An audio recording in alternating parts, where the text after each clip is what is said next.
So last week, I had one of the most interesting talks with one of my clients. Brought up the fact that, hey, the ads are really good. People you're bringing, the quality of people, very good.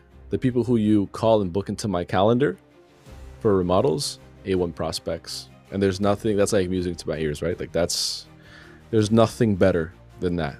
But then he was telling me that he feels like he's dropping the ball when it comes to sales. Now, this is interesting because I know there's a lot of people out there who have terrible marketing, but they're really good at sales, are able to convert people on the back end, right? But for us, a lot of the people that we work with, they're very good on the front end because we run their marketing, right? But on the back end, they can't close shit. Like, what do you say when somebody says, let me think about it? Well, let me talk to my wife and see what she thinks. Obviously, I'm not expecting you to like, yeah, man, let's just collect $40,000 up front without you talking to your wife. Like, yeah, some objections are reasonable, right? It's like, fair enough. What's a real objection and what's not a real objection? Because a lot of times, 9 times out of 10, you hear a fake objection and you take it at surface value and you never actually address the real concern. And when you don't address the real concern, the person goes out there and either doesn't work with you or goes and tries to find another company who can address that concern. And this is not even conscious. Like the prospects you're talking to, they don't even really think about this. This is all subconscious. So it's your job as not only the person who's providing the service, but as the closer to understand this on a deep level. Now, I've sold for people like Alex Eubank, Sam Millsap, and other companies. And one thing that I learned was, even if the person wants the thing, it's still your job to get them over the line. So here's what we're going to do. I'm going to go over the most common objection that you'll ever hear. And I'm going to teach you step by step on how to actually overcome it, not to close the deal, but to address the real concern. Because if you can address that real concern, you're able to actually help them. So starting off with the first one, I need to think about it. As we know, that objection is not real. Now, maybe they do need to think about it, but ultimately what they need to think about to make a decision, it's not about time that's going to help them make a decision. It's typically more certainty through information, right? So the way that you'd go about this is prospect says, yeah, man, let me talk about it. Oh, shit. The prospect says, yeah, man, let me just think about it. I'm going to say closer, but it's really like the business owner. Closer says, and no problem at all. How much time do you feel like you would need to look everything over? The reason why we say this is so that the prospect doesn't feel any pressure, because as soon as they feel pressure, they're out of there, right? Nobody wants to be closed because now they think, oh, they're giving them an out in the conversation. They're like, okay, like, cool, I'm not going to get pushed, right? So you ask them again, yeah, man, like no problem at all. Like how much time do you feel like you would need just to kind of like mull everything over? Homeowner says, yeah, give me like a week. I have to talk to my wife. Oh, interesting. So now we know the wife is a part of the decision-making process. So you see how it goes from I need to think about it to my wife. And we can address that, right? But cool. And this is what the closer would say. Cool. Just to see if I could be more helpful next time we unite here, what do you feel like is going to be coming up in the back of your mind that's ultimately going to allow you to like move forward or not? Just to see if I could help. So now you're asking them what's going to be going on in the back of their mind. It's going to allow them to pull the trigger or not.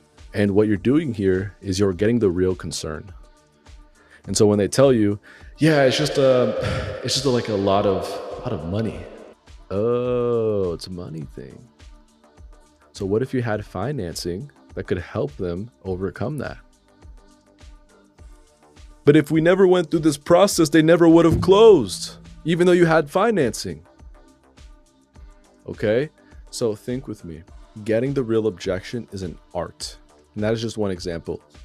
Okay? So let's say that it's you ask them that question, right? What do you think is going to be coming up in the back of your mind that's going to allow you to ultimately pull the trigger or not? Or move forward or not, however you say that. And they say, yeah, it's just, we got like 3 other companies to talk to.